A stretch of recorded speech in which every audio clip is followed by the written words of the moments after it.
There's a thing happening kind of in our communities, in our society right now, because of um, the opinion of what science means, I guess you could say, as far as, especially on the subject of the science of infectious disease and the ways to talk about it and political response to it. There's a lot on that right now, just kind of fluttering through the internet, flooding throughout our societies. And I think it ties directly to something that I've noticed, at least, in that kind of manifests itself in the subject of what I want to talk about today, which is the Netflix show 100 Humans. If you don't understand the premise, basically, it's almost like a game show in which these three people that are whatever they don't really introduce themselves hardly at all, but they've collected a group of 100 human beings, people from all across this country, and men, women, old, young, and they're going to see, or they're going to take like almost like a MythBusters approach to different stereotypes that exist. And some of them are absurd, like whether a person's dancing ability predicts their sperm count, and just absurd stuff like that.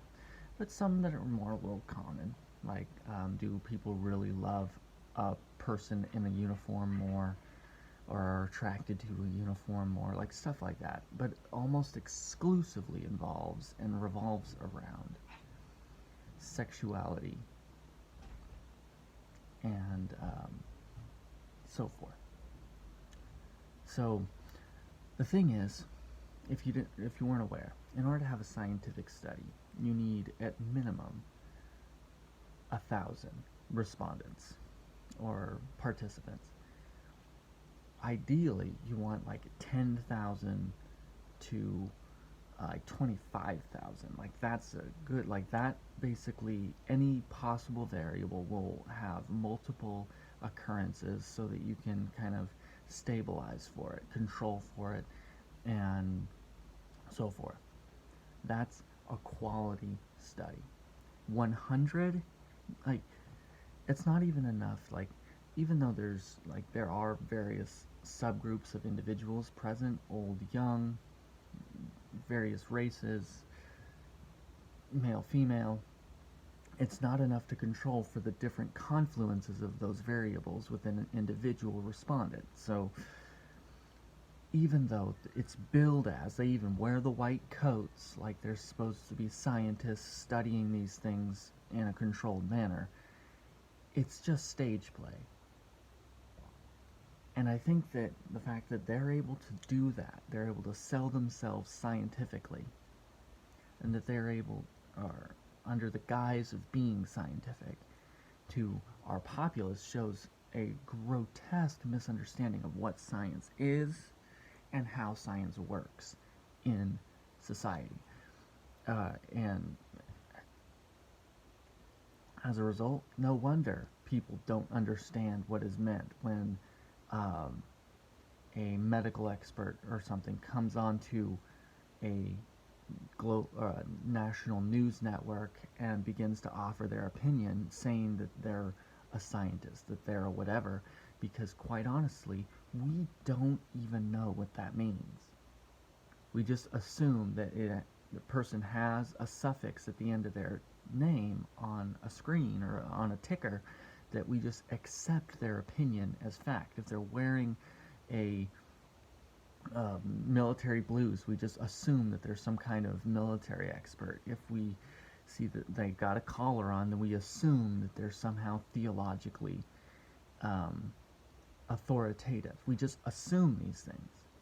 And in some ways, you kind of benefit of the doubt, maybe, but quite honestly, it's so easy. I mean, William Shakespeare and so many other um,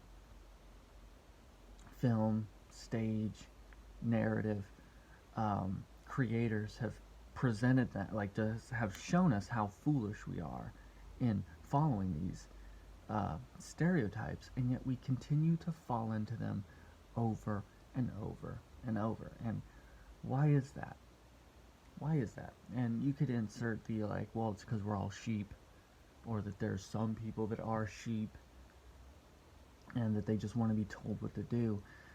And to a degree that's true.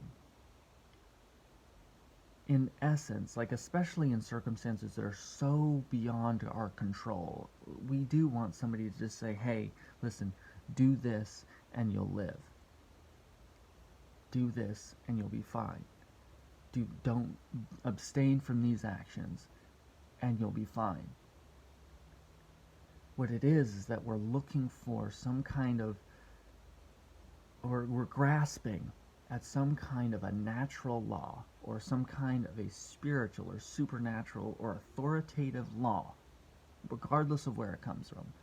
If you're an atheist, you're going to look into naturalist sources. If you are spiritual or you're a religious person, you're going to look at supernatural and spiritual sources. If you are somewhere in between, you might look at both, or your horoscope, or other metaphysical things like that. Or maybe you're just going to grasp at things like family or comfort objects. I'm just going to stay in bed. I'm just going to sink into the depression that I usually am able to kind of keep at bay. But since I'm not going out much, I'm not interacting much other than the glowy rectangles, I'm just going to let it take me for a while. But quite honestly, we're all looking for whatever that is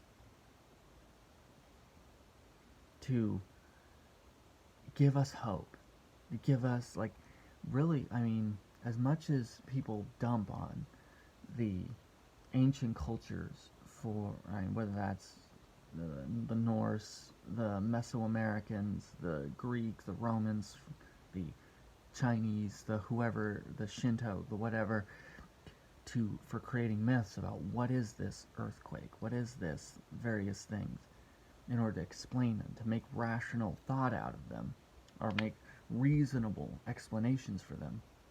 Maybe they weren't true, but that Thor or whoever was causing these things to happen, or even ghost stories that the crying woman would come and take children away that were disobedient, or that aliens have abducted people, like all these things that exist out there to make sense of the missing persons and the fear, things that we're afraid of. As much as people like to make fun of people for doing that, honestly, in times like this, when it's so absurd, everything that around us is so absurd and so irrational, if you don't sort of relate to how those people felt as you hoard your toilet paper and paper towels and flushable wipes and Clorox cleaning wipes and things, if you don't relate to them more in a physical, tangible way, then you're in denial, is really the only explanation for it. Beyond that, I think as well, like, why did God give his people a law of do's and don'ts? Why did God why did God come? Like, I mean, we just celebrated Holy Week and Easter, Resurrection Sunday. Why did all of that happen? For the same reason that everyone's searching for. The very thing that everyone's searching for, and that's simply hope.